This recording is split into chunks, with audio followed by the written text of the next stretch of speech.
lot of people mix up stress, anxiety, and worry. They talk about them as if they are all the same thing. Imagine someone saying, "My new job is causing me so much stress, and I'm really anxious about it." Or, "I'm so worried about the presentation I have to give, and it's making my heart race." But when we mix up these feelings, it can get confusing, and it makes it hard to figure out how to deal with each one. In this video, we'll take a closer look at what makes stress, anxiety, and worry different and why it matters.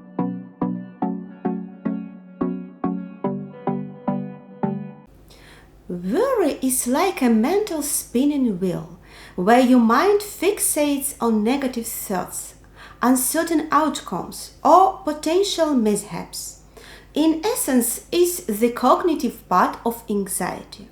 To put it simply, worry occurs within the confines of your mind and doesn't manifest physically in your body. Think of worry as the brain's way of overthinking. It's situated in the part of your brain where you make plans and use language. It's akin to playing a mental loop, constantly pondering scenarios like, "Did I upset my friend because I didn't call her back?" Or, "What if I mess up my piano performance?"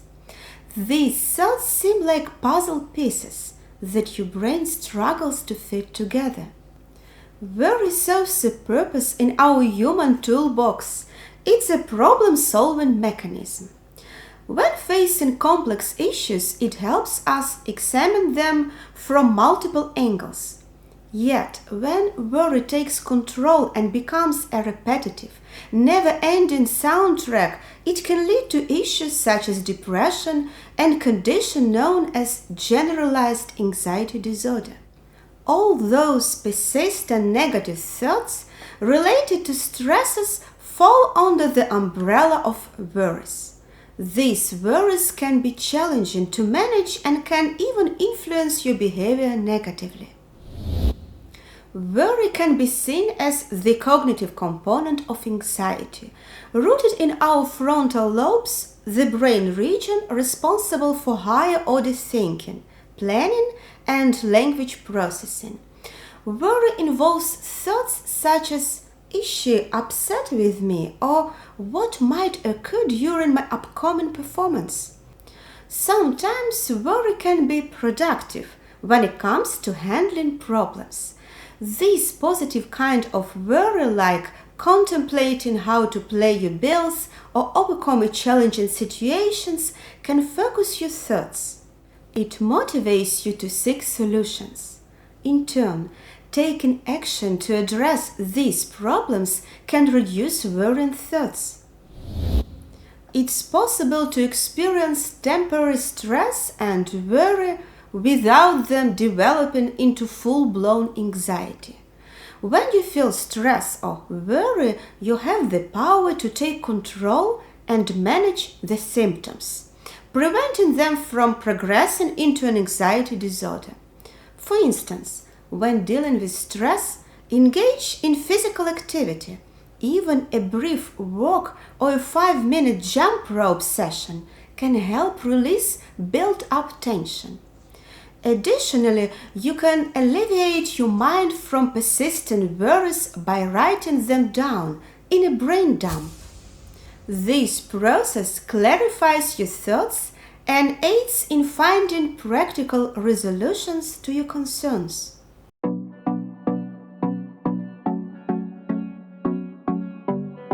Stress is something we've all experienced. But what is it really? Stress is like your body's alarm system. It kicks into action when it senses a threat. Imagine you are in a dark alley and you suddenly feel unsafe. Your heart races, your senses sharpen, and you are ready to act. That's your body's way of preparing to fight, flee, or freeze. This response, deeply rooted in your brain's ancient survival mechanism, is a lifesaver. So, stress represents the physiological response to danger. It's primal, instinctual, and largely unconscious. But when stress sticks around, it can bring trouble. This kind of stress is called chronic stress, and it happens when things keep bothering you without going away. It's like your stress pedal is always pushed, and it can come from constant money worries, never-ending work pressure, or other never-resolving issues. This chronic stress can bring about digestive issues, increase the risk of heart disease, and weaken your immune system.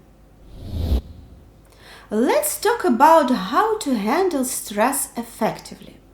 First, move your body. Let's say you have a demanding job and you often feel stressed at the end of the workday. You can choose to go for a jog or do some stretching exercises. It's like hitting the reset button for your body. Just like taking a breather after a long day at work. Second, focus on what you can change. At work, there might be tasks that stress you out, like tight deadlines or a heavy workload. You can control how you manage your time, ask for help when needed, or break down your tasks into smaller, manageable parts.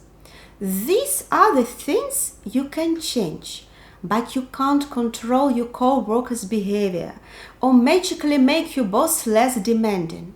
So it's okay to let go of those worries and concentrate on what's within your control. But stress is personal. Everyone handles stress in their own way. It's like different people liking different fruits. What's stressful for one person might not bother another. So stress is a part of life, looking out for us in tricky situations. But it's vital to keep it in check so it doesn't become a health issue.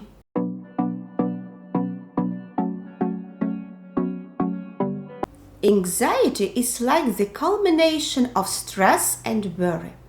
And it's a combination of both thoughts, worry, and physiological responses, stress. It often accompanies a feeling that something terrible is about to happen.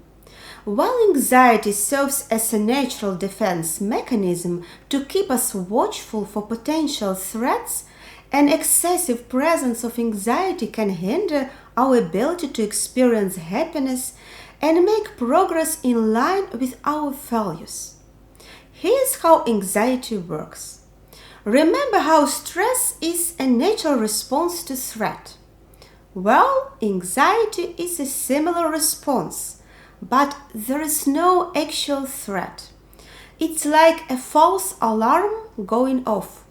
For example, you might arrive at work and someone gives you a strange look. Suddenly, you're experiencing all the physiological reactions of a stress response because you are telling yourself that your boss is upset with you or your job might be in jeopardy. Your heart races, adrenaline pumps through your body, and you feel like you are in fight or flight mode, even though there is no real danger. It's important to distinguish between feeling normal everyday anxiety and having an anxiety disorder, which is a more serious condition involving ongoing stress and worry.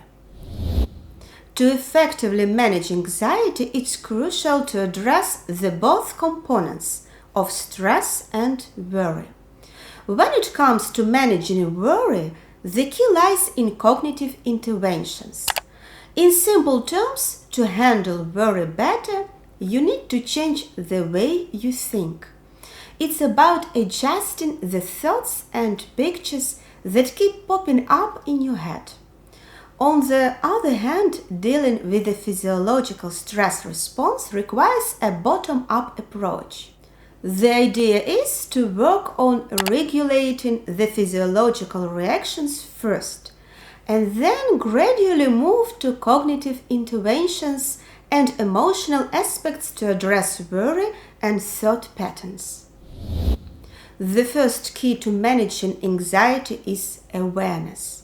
Ask yourself, do your thoughts start racing, filling your mind with frightening scenarios and future catastrophes?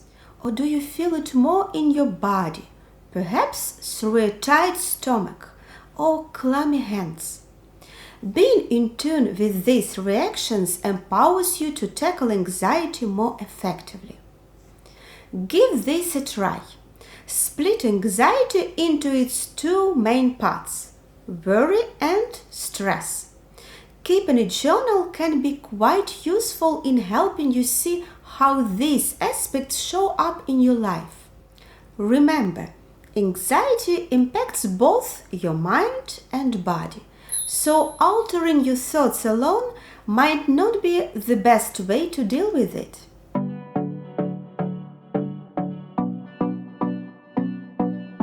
What else can you do? When you are going through stressful times, you might feel like skipping breaks and working non-stop. However, it's precisely during these high-pressure moments that taking breaks becomes crucial. It's like adding fuel to your mental engine. To manage stress effectively, establish clear boundaries around your time. Make sure to include in your daily schedule time for physical activity, enough sleep, healthy meals, and even some phone-free moments. Think of it as building a protective shield around your well-being during challenging times. And when dealing with anxiety, it's essential to watch what you eat as well. Sugar, alcohol, and caffeine can make things worse because anxiety is connected to your body's responses. When you find yourself in the grip of anxiety, talking or thinking about it won't make it go away. Instead, try to distract yourself by engaging your senses. Try listening to music, sipping on a hot cup of tea, or enjoying a cold, refreshing drink. You can also engage your sense of touch by holding objects with unique textures, like a soft fleece blanket or a smooth stone. These grounding sensory activities can help alleviate anxiety and reconnect you with the present moment. If you ever find yourself caught in the grip of anxiety, here's a simple yet effective exercise to try. Take a moment to direct your attention to your toes. Yes, your toes. Now give them a little wiggle. It might sound like an uncomplicated task, but it can work wonders in calming your nerves and disrupting the cycle of anxiety. This exercise works because it encourages you to shift your focus away from distressing thoughts and sensations associated with anxiety and redirects your attention to a simple, tangible action. By wiggling your toes, you engage your body in a moment of mindfulness, anchoring yourself in the present. It's like a small escape from anxiety, helping you regain a sense of control. You can also explore another powerful mindfulness exercise, Sole of the Feet, on my channel. You will find the link in the description below. In summary, keep this in mind. Worry lives in your thoughts, stress resides in your physical sensations, and anxiety is a crossover of both mind and body. While small doses of worry, stress, and anxiety can be beneficial, many of us experience excessive levels of these emotions.